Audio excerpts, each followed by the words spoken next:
के भीषण दौर में मैदान में उतरे थे और खुद हाथों में कमान संभालकर मोर्चा संभाला था। वो किसी से छिपा नहीं है। यही कारण है कि कोरोना काल में किए गए कार्यों और केसों में अंकुश लगाने के साथ ही देश भर में यूपी एक मिसाल बनकर उभरी है।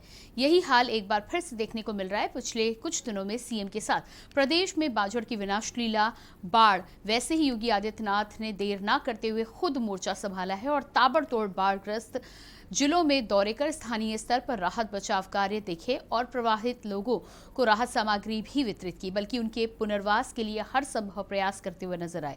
यही हाल शुक्रवार और शनिवार को भी देखने को मिला। बलरामपुर, गोंडा, बहराइच, आजमगढ़ हो या फिर बलिया या गोरखपुर, सीएम ने ताबड़तोड़ हवाई और जमीनी सर्वे कर बाढ़ पीड़ितों को राहत पहुंचाई, जो कि लगातार जारी है।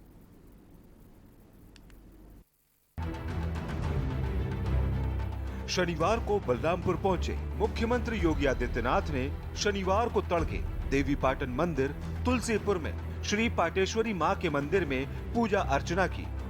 इसके बाद उन्होंने गौशाला का रुख किया और मंदिर परिसर में गौ सेवा करने के साथ ही गौशाला में गायों को चारा और गुड़ खिलाया।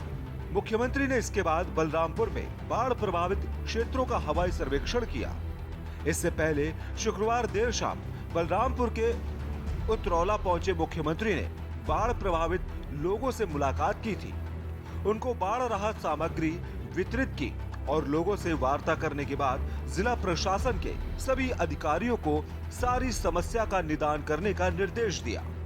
मुख्यमंत्री इसके बाद बलरामपुर से सिद्धार्थनगर के लिए रवाना हो गए। उनका सिद्धार्थनगर में बाढ़ राहत केंद्र का दौरा करने का भी कार्यक्रम रहा।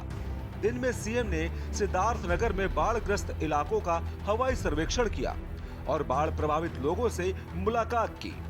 इससे पहले शुक्रवार को मुख्यमंत्री योगी आदित्यनाथ ने उतरौला तहसील के पालापुर गांव में बाढ़ प्रभावितों से संवाद के दौरान कहा था कि हमने राहत कार्यों की समीक्षा की है। तहसील क्षेत्र के बाढ़ प्रभावित गांवों का भी जायजा लिया है।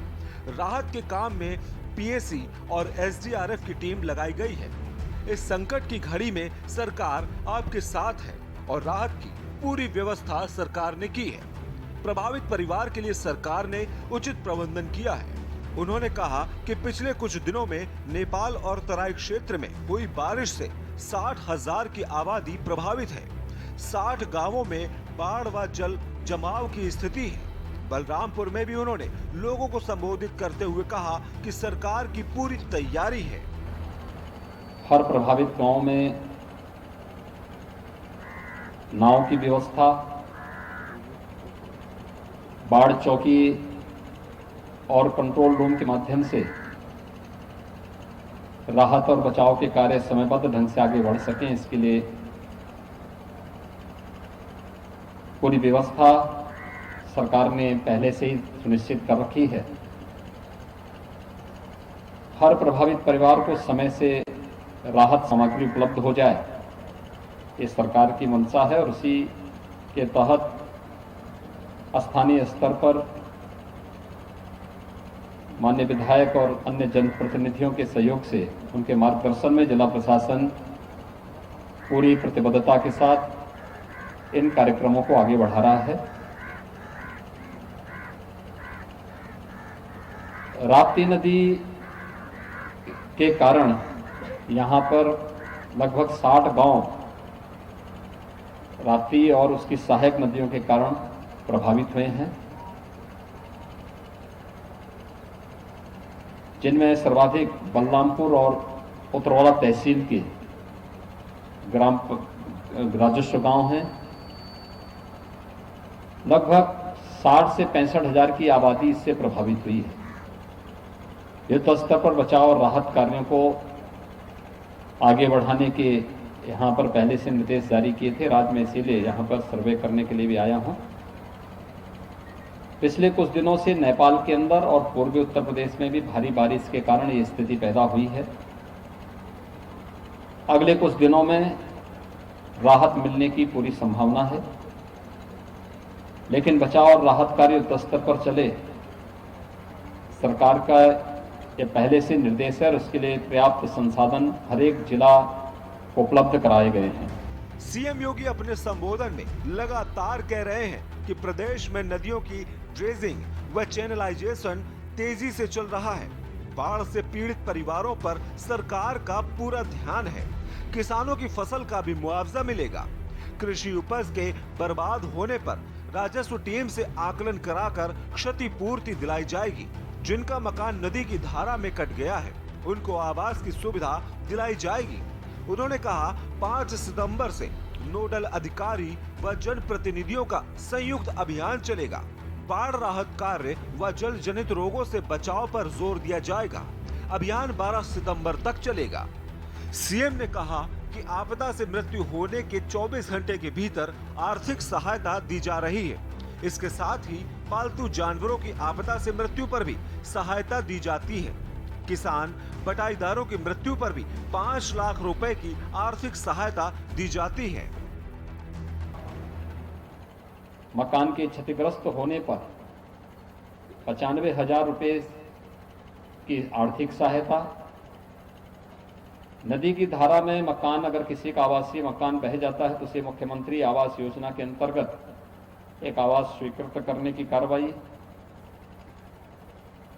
किसी के पालतू जानवर अगर इसकी चपेट में आते हैं, बाढ़ और किसी आपदा की चपेट में आते हैं, उनके लिए भी एसडीआरएफ के अंतर्गत जो अनुमान्य धनराशि है तत्काल उन्हें उपलब्ध कराने के लिए पहले ही निर्देश दिए गए हैं। किसी किसान की आपदा के कारण मौत होने पर, दुखद मृत्यु पर किसान या किसान बटाईदार इन सबको 5 लाख रुपए की आर्थिक सहायता देने के लिए सरकार ने प्रावधान किया है। आपदा की संकट की इस घड़ी में हम सभी पीड़ित परिवारों के साथ में हैं। बाढ़ से बचाव और उसके साथ ही हर प्रभावित परिवार को राहत समय पे मिल सके, इसके लिए सभी जनप्रतिनिधियों के संपर्क में हम लोग पहले से हैं।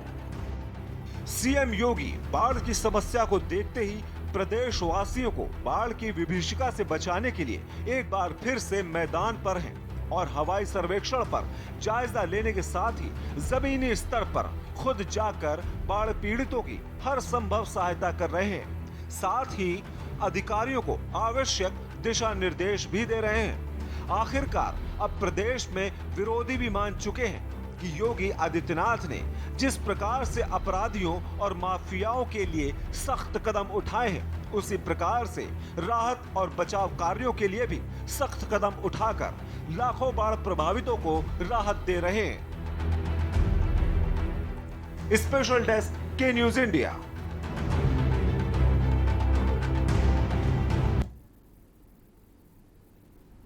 बात करेंगे अगली खबर की। सीएम योगी ने महाराष्ट्र